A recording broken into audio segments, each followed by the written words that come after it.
Hello ભાવનગરીઓ, તો આપનું હાર્દિક સ્વાગત છે એક્સપ્લોર ભાવનગરમાં। તો આજે ફરી એકવાર આપણે આવી ગયા છીએ નવા લોકેશન, નવા પ્રશ્ન અને નવા લોકો સાથે। તો આજનો આપણો પ્રશ્ન છે કે લોકોને દિવસે ને દિવસે મોબાઈલની આદત શા માટે વધતી જાય છે? એના પાછળનું કારણ છે કે માતા પિતા છે એ બાળક એમને હેરાન કરે એટલે કંટાળીને શું કે મોબાઈલ આપી દઈએ એટલે અમને હેરાન કરતું બંધ થાય।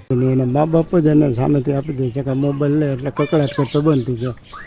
યુઝ ન કરવા દે મારા મમ્મી પપ્પા ભણવાનું કરાવે છે તારે મા બાપ ને બધા એટલા બધા બીજી છે, છોકરાને મોબાઈલ પકડાવી દે એટલે છોકરાને મોબાઈલમાં મજા આવે, બિચારાને લઈ રમ્યા કરે। મોટા ભાગે આજે મોબાઈલ એવું કર્યું છે કે માનવના સંબંધો તૂટી નહીં છે। છોકરા બધા એમાં જ પીડા રહે છે આખો દી, ગેમ ને ન જોવાનું ન સાંભળવાનું બધી સાંભળતા હોય છે।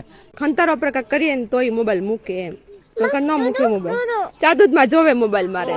એ જ વસ્તુ બાળક માટે એડિક્શન પણ બની જતું હોય છે, બરોબર, જે બાળકના મેન્ટલ ડેવલપમેન્ટ માટે બહુ પુઅર વસ્તુ છે, બરોબર, એ ખરાબ વસ્તુ કહેવાય। તો તમારું શું કહેવું છે બેનો?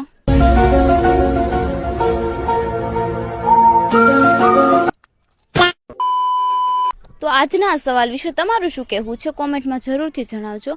અમારા ઇન્સ્ટા પેજને ફોલો કરવાનું અને યુટ્યુબ ચેનલને સબસ્ક્રાઇબ કરવાનું ભૂલતા નહીં। ફરી મળશું નવા સવાલ સાથે, ત્યાં સુધી બાય બાય।